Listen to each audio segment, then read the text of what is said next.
Os magos do Oriente. Mateus capítulo 2, versículo do 1 ao 8. Como essa pesquisa foi tratada em Jerusalém? Por fim, notícias sobre ela havia chegado até a corte, e ao tomar conhecimento desse fato, Herodes ficou muito perturbado. Versículo 3. Ele não podia desconhecer as profecias do Antigo Testamento a respeito do Messias e do seu reino, e da época fixada para a sua aparição através das semanas de Daniel. Mas tendo reinado durante tanto tempo e com tanto sucesso, ele começou a esperar que tais promessas não se realizariam e que seu reino seria estabelecido e se perpetuaria a despeito delas. Que desânimo, portanto, deve ter se abatido sobre ele ao ouvir falar que esse rei havia nascido e que o momento da sua aparição havia chegado. Observe que aquilo que o coração dos iníquos mais teme é o cumprimento das Escrituras. Porém, embora Herodes, o Idumeu, tivesse ficado perturbado, poderia supor que o povo de Jerusalém fosse ficar extremamente feliz ao saber que o Messias tinha chegado. No entanto, parece que, com exceção daqueles que aguardavam pela consolação de Israel, as pessoas ficaram tão perturbadas quanto Herodes e apreensivas por desconhecer as consequências do nascimento desse novo rei, que poderia envolvê-las numa guerra ou refrear a sua luxúria.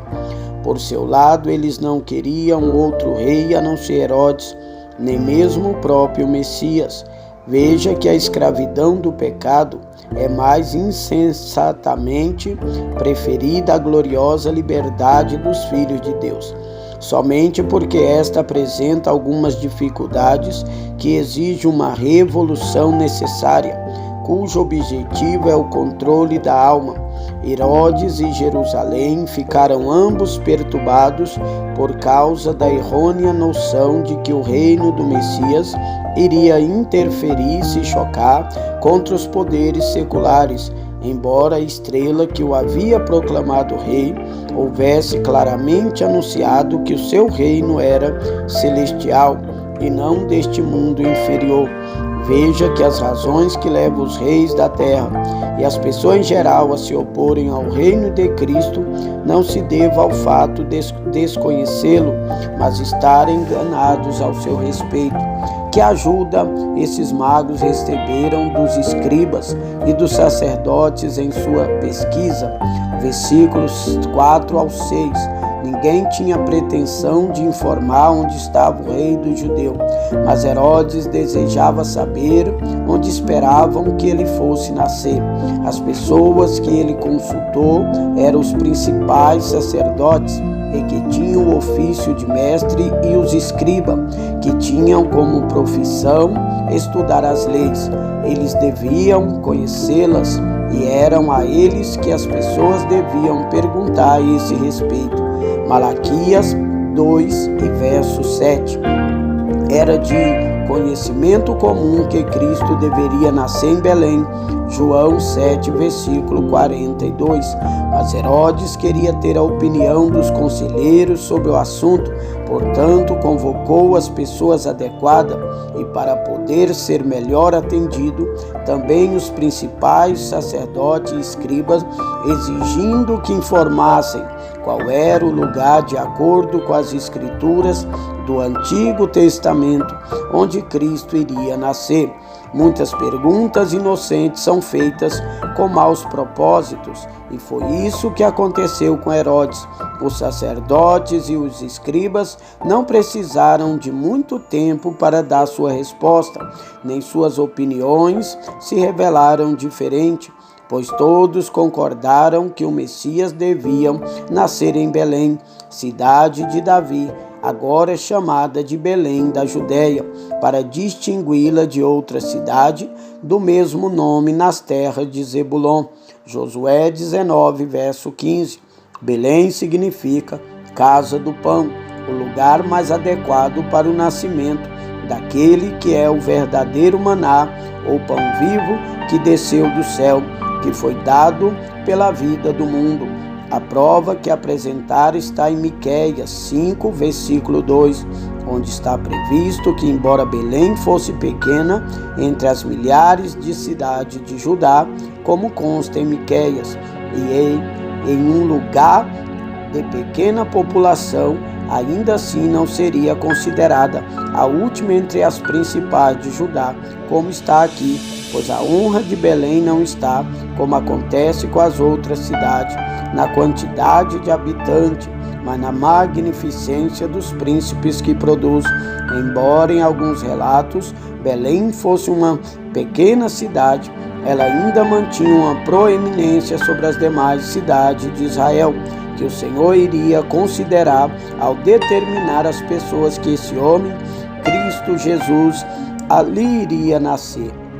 Salmo 87, verso 6. Dela viria um governador, o rei do judeu. Observe que Cristo será um salvador, somente para aqueles que estão dispostos a considerá-lo como seu rei. Belém era a cidade de Davi, e Davi era a glória de Belém. Portanto, era lá que o filho e sucessor de Davi devia nascer. Havia uma famosa cisterna perto da porta de Belém, da qual Davi teve vontade de beber. 2 Samuel 23, através de Cristo, recebemos não só o pão suficiente para comer, que chega até a sobrar, como também a liberdade de tomar livremente da água da vida. Observe aqui como os judeus e os gentios comparam seus conhecimentos sobre Jesus Cristo. Os gentios ficaram conhecendo o momento do seu nascimento através de uma estrela, enquanto os judeus conheciam o lugar desse nascimento através das Escrituras. Dessa forma, eles eram capazes de trocar informação. Note que muito iria contribuir para aumentar o nosso conhecimento se mutuamente comunicássemos o que sabemos. Os homens ficam ricos no comércio e nas trocas. Portanto, se tivermos conhecimento para comunicar aos outros, eles também estarão prontos para se comunicar conosco. Muitos iriam fazer discurso, correr de uma parte para outra, e a ciência multiplicaria. O projeto e a intenção sanguinária de Herodes nasceu dessa pesquisa. Versículos 7 e 8. Nessa ocasião, Herodes já era um homem velho que havia reinado durante 35 anos, enquanto esse outro rei havia acabado de nascer. Provavelmente ele não iria dar início a qualquer considerável empreendimento por muitos anos, mas ainda assim ele despertou o ciúme de Herodes. Cabeças coroadas não conseguem suportar a ideia de ter sucessores, e muito menos rivais. Portanto, somente o sangue desse rei infante iriam satisfazê-lo. Além disso, Herodes não poderia se permitir a liberdade de pensar que, se esse infante fosse realmente o Messias, poderia se opor a ele ou preparar algum atentado. Nesse caso, ele acabaria tendo de lutar contra Deus, e nada seria mais inútil ou perigoso. As paixões são capazes de dominar a razão e a consciência. Assim, veja como Herodes foi esperto a elaborar o seu projeto. Versículos 7 e 8. Convocou particularmente os magos para com eles conversar sobre esse assunto. Não iria demonstrar publicamente o seu ciúme e temores. Seria sua desgraça deixar que fossem percebidos e um perigo se as pessoas ficassem sabendo sobre eles. Muitas vezes os pecadores são atormentados pelos medos secretos que guardam dentro de si. Por intermédio dos magos, Herodes ficou sabendo sobre a data do aparecimento da estrela e assim pôde tomar as medidas apropriadas. Depois usou-os para aumentar seus conhecimentos e os convidou a lhes trazer informações. Tudo isso poderia parecer suspeito se não tivesse sido coberto por uma exibição de piedade, isto é, para que ele também pudesse ir visitar e adorar o Messias. Observe que muitas vezes a maior iniquidade se esconde atrás de uma máscara de piedade. Absalão revestiu seu projeto de rebelião com uma promessa. Veja como estranhamente enganado e apaixonado por esse projeto, ele o confiou aos magos e não procurou a orientação de outros que teriam sido mais fiéis aos seus interesses. Estavam apenas sendo 7 milhas de distância de Jerusalém. Teria sido muito fácil enviar espiões para vigiar esses magos e poderiam logo destruir esta criança enquanto eles a adoravam. Não se esqueça de que Deus pode esconder dos olhos do inimigo da igreja aqueles métodos que poderiam facilmente destruí-la. Quando seu propósito é afastar os príncipes ímpios, o seu método consiste em tornar os juízes nécios.